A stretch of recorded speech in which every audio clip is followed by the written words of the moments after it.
اعوذ باللہ من الشیطان الرجیم، بسم اللہ الرحمن الرحیم، اللہم صلی علی محمد وآل محمد وعجل فرجہم۔ معزز ناظرین، السلام علیکم ورحمۃ اللہ وبرکاتہ۔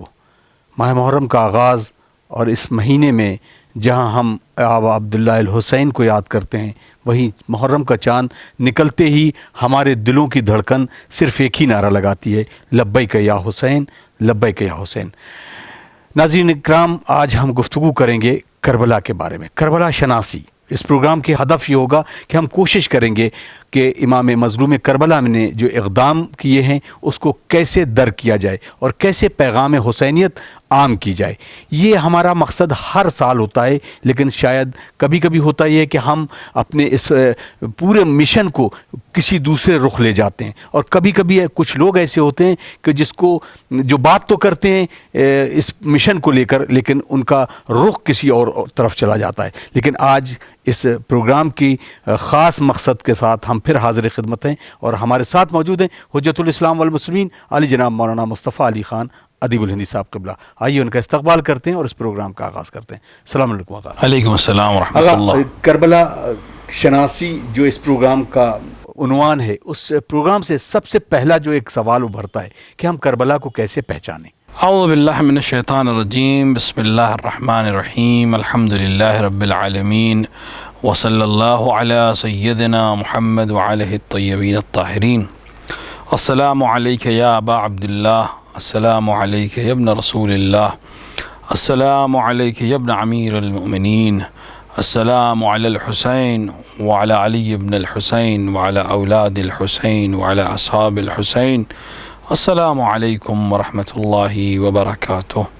سب سے پہلے آپ کی خدمت میں، تمام ناظرین کی خدمت میں، اور ان سب کی جانب سے امام عصر عجل اللہ تعالی فرجہ الشریف کی خدمت میں تعزیت پیش کرتے ہیں، تسلیت پیش کرتے ہیں ماہ اذا کی شروعات کی، ان کے جد مظلوم سید الشہداء علیہ الصلوۃ والسلام اور ان کے ساتھیوں کی، ان کی اولاد کی شہادت کی تعزیت، اہل حرم کی اسیری کی تعزیت، اور وہ حرمت اسلام جو پامال کی گئی اس کی تعزیت اور تسلیت پیش کرتے ہیں۔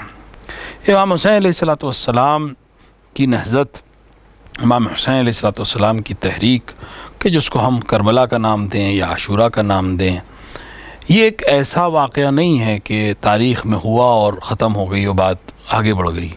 ہزاروں واقعات تاریخ میں درج ہیں۔ بشریت کی تاریخ کو اگر ہم ملاحظہ کریں تو ہزاروں اور لاکھوں واقعات گزرے، لوگ قتل کیے گئے، لوگوں کو تاراج کیا گیا، حکومتوں کو ختم کیا گیا، ان سب مظلوموں کو قتل کیا گیا، ہزاروں لاکھوں ہمیں نمونے مل جائیں گے۔ لیکن وہ اثر اور وہ ڈیپتھ جسے آپ کے آج کی اصطلاح میں ہمارے جوانوں کی کہیں، جو کربلا میں ہے اور واقعہ عاشورہ میں ہے، وہ ہمیں کسی اور واقعے میں نظر نہیں آتی ہے۔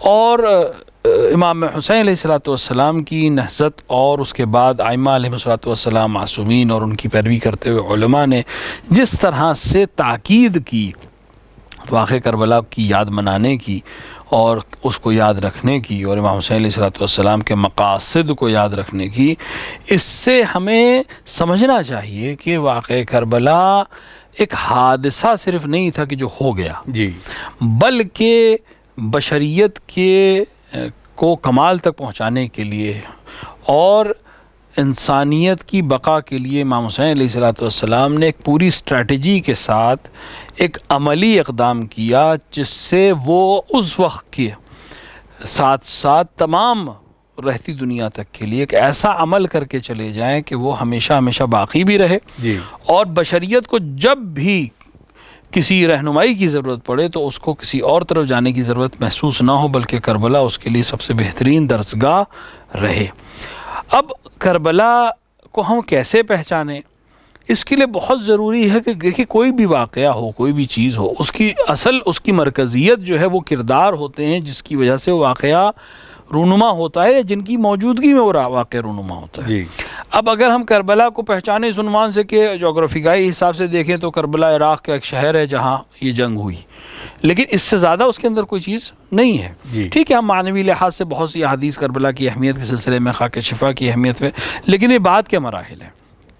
اصل جو چیز ہے کربلا شناسی کی، وہ ہے اس شخصیت کو سمجھنا جس کی وجہ سے کربلا کربلا بن سکی. جزاک اللہ. اور وہ ہیں امام مظلوم علیہ الصلوۃ والسلام، جو امام معصوم ہیں، آل ابا میں سے ہیں، اصحاب کسا میں سے ہیں، پیغمبر کے قرآنی بیٹے ہیں اور پیغمبر کے نواسے ہیں. امیر المومنین علیہ الصلوۃ والسلام کے فرزند ارجمند ہیں، جناب زہرا سلام اللہ علیہا کے فرزند ارجمند ہیں، امام حسن مجتبیٰ کے چھوٹے بھائی ہیں، اور آپ کے بعد اپنے بعد کے تمام ائمہ علیہ الصلوۃ والسلام کے والد اور جد ہیں. لہٰذا یہ شخصیت کوئی بہت عام سی شخصیت نہیں ہے، یہ بہت اہم شخصیت ہے یقیناً. اور اس کی اہمیت اسی سے واضح ہے کہ ہم 1444 ہجری میں آج داخل ہو گئے ہیں، اور یہ واقعہ سن 61 ہجری کا ہے، یعنی تقریباً 1300 تقریباً آپ کہہ سکتے ہیں کہ 80 سال پہلے کا واقعہ. اگر اس کے باوجود کوئی شخصیت آج بھی جس کے نام سے ہر ایک آگاہ ہے اور اس کے کردار سے ہر ایک آگاہ ہے اور اس کے غم کو آج ویسے ہی منا رہا ہے جیسے منانے کا حق ہے، تو اس کا مطلب ہے کہ وہ شخصیت کوئی معمولی شخصیت نہیں ہے. انسان اپنوں کو بھول جاتا ہے کچھ برس گزرنے کے بعد. انسان اپنے سگے والدین کی وہ تاثرات جو پہلے دن ہوتے ہیں وہ دوسرے دن نہیں ہوتے، اور 10ویں کے بعد اور 20ویں کے بعد تو تقریباً ختم ہو جاتا ہے. سال اور برسی کے بعد کچھ واقعات پہ یاد آتے ہیں، کچھ موقع پہ یاد آتے ہیں، عید پہ یاد آ گئے، بقرعید پہ یاد آ گئے، اور بات پھر ختم ہو جاتی ہے. لیکن امام حسین علیہ الصلوۃ والسلام کی عظمت یہ ہے کہ ماہ عزا کا چاند نکلا ہی نہیں کہ لوگوں کے تاثرات بدل جاتے ہیں، لوگوں کے عمل بدل جاتے ہیں، لوگوں کے کردار بدل جاتے ہیں. اگر ہم صرف اس کے اوپر تحقیق کریں کہ کتنے انسانوں کو امام حسین نے بدل دیا تو نہ جانے کتنی جلد کتاب ہو جائے گی. اگر ہم صرف ان لوگوں کے نام لکھنا کوشش کریں کہ جن کے اوپر واقع کربلا کا اثر ہوا اور شخصیت امام حسین کا اثر ہوا. تو اگر ہمیں کربلا کو سمجھنا ہے تو سب سے اہم شخصیت جو کربلا کی ہے ہمیں اسے سمجھنا پڑے گا، اور امام حسین علیہ الصلوۃ والسلام کو سمجھنے کے ذیل میں ہم پھر کربلا کو اور کربلا سے ملنے والے تمام درس کو سمجھ سکتے ہیں. جزاک اللہ. آقا اب کیونکہ آپ نے ایک ایسی مرکزی ذات کا جو تذکرہ کیا، اور کربلا میں یقیناً امام مظلوم کربلا کی ذات جو تھی اس نے تمام پہلوؤں کو بتایا لوگوں تک. اب ہم جب بھی کتابوں کی روگردانی کرتے ہیں یا تقاریر کے ذریعے یا مفکرین کے بیانات کو دیکھتے ہیں تو وہ سارا عمل جو ہے 28 رجب سے اور 10 محرم تک اس زاویے سے امام حسین کو یاد کیا جاتا. میں چاہتا ہوں کہ اس سے قبل ذات بابرکت امام عالی مقام کیا تھی اور کیسے ان تمام لوگوں میں جس طرح سے رسول اللہ نے پہچانا، اس پر آپ روشنی ڈالیں. دیکھیں، بے شک اس میں کوئی شک نہیں ہے کہ تاریخ میں اگر ہم امام حسین علیہ الصلوۃ والسلام یا حسن واقع کربلا کے پس منظر میں اگر ہم دیکھیں تو ظاہر ہے کہ امام حسین کا مدینے سے نکلنے سے لے کے شہادت تک کے واقعات کو تاریخ نے اس لیے ثبت کیا کہ تاریخ حرکت کو، ہیجان کو، ہلچل کو ثبت کرتی ہے. ہزاروں واقعات شہر صبح سے شام تک دنیا میں ہوتے ہیں، ہر چیز کو تاریخ ثبت نہیں کرتی ہے.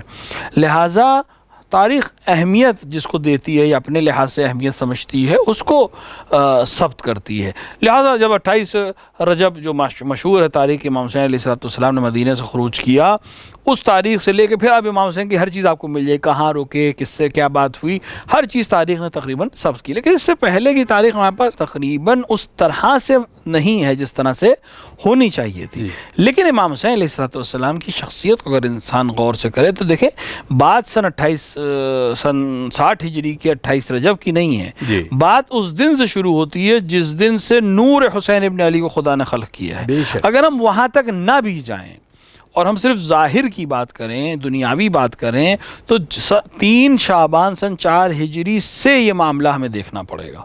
یعنی یہ شخصیت ایسی نہیں کہ ہم 28 رجب سن 60 ہجری سے اس کے اوپر نگاہ کریں، بلکہ ضروری ہے کہ ہم 3 شعبان سن 4 ہجری سے اس شخصیت کو دیکھنا شروع کریں کہ پیغمبر ولادت کے وقت کیا کر رہے ہیں، امام علی علیہ الصلوۃ والسلام کیا کر رہے ہیں، جناب زہرا کے کیا تاثرات ہیں، اور رسول اکرم صلی اللہ علیہ وآلہ کس طرح سے اس بچے کے ساتھ محبت فرما رہے ہیں، اور جس دن ولادت ہوئی اس دن سے شہادت حسین ابن علی کا ذکر کر کے امام حسین کو پہچنوا رہے ہیں اپنے اصحاب کے درمیان.